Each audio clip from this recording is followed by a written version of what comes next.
Hey chess enthusiasts, Francis here again. Today I'm going to discuss about how to play against the Smith-Morra Gambit. The Smith-Morra Gambit begins with e4, c5, and then d4. After d4, c takes d4, and c3. And here, we have to accept the gambit, d takes c3. After knight takes c3, I'm advocating e6.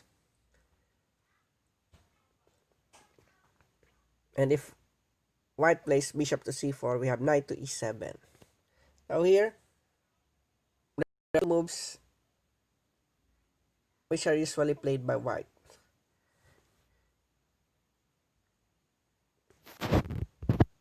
White can play bishop to g5.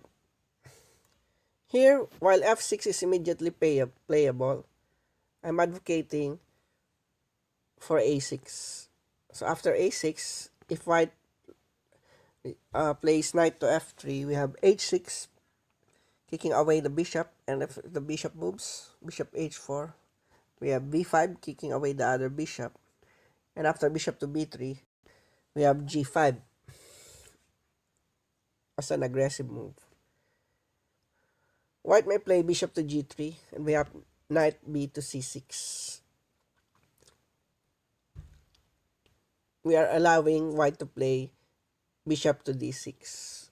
After bishop to d6, we have this great move, knight to g6. And after e5, we can simply takes the bishop on d6. And after the queen takes, we have queen to e7. After knight to e4, we have queen takes d6. After knight takes d6, simply play king to e7. And let's say white responds with h3. The pawn is on e5 is already hanging and we are already winning.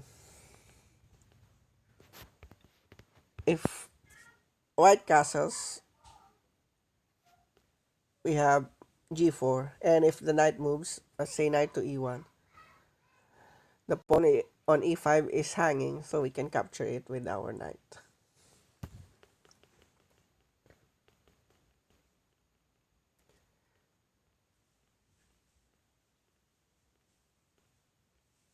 So here, if white instead plays bishop to e3, we simply develop our knight to g3 so that our bishop can develop to e7. And after knight to f3, we have bishop to e7. After castle, we also castle. And after queen to e2, white is aiming to occupy the d file because our pawn d7 can become weak. So we have knight to c6. And after rook a to d1, we simply have a6, a normal developing move. And after a4, we have queen to e5. Black has to wait for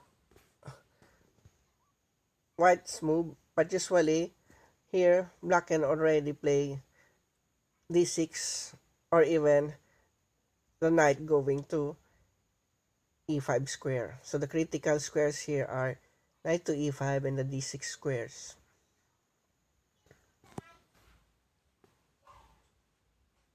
So that's how to play against the Smith-Morra Gambit.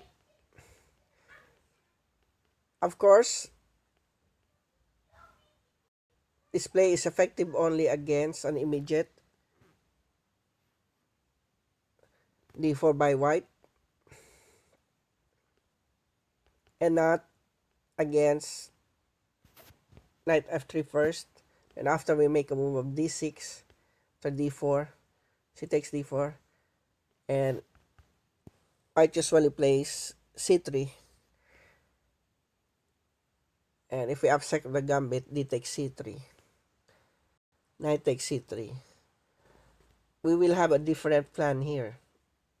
Our play may continue with e6, and after bishop to e4, our plan is to develop the bishop first instead of the knight, bishop to e7.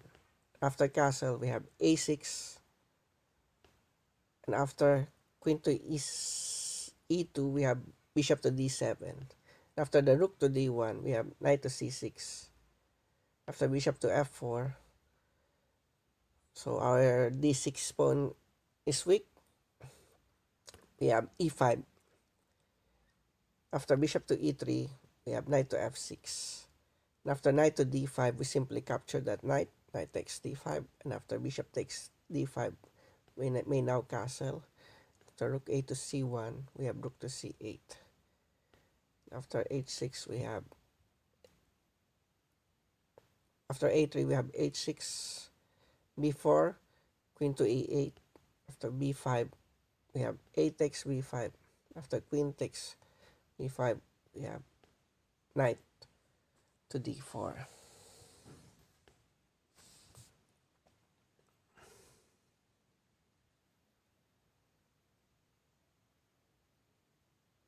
So this is good for black. So take note that the real Smith-Morra gambit begins with d4 instead of knight to f3. Because after d4, we can simply continue with our plan of developing the knight first and then the bishop. But after knight to f3, we have a very different plan. So good luck on your Smith-Morra gambit games as white, as black. Hope you win many blitz games.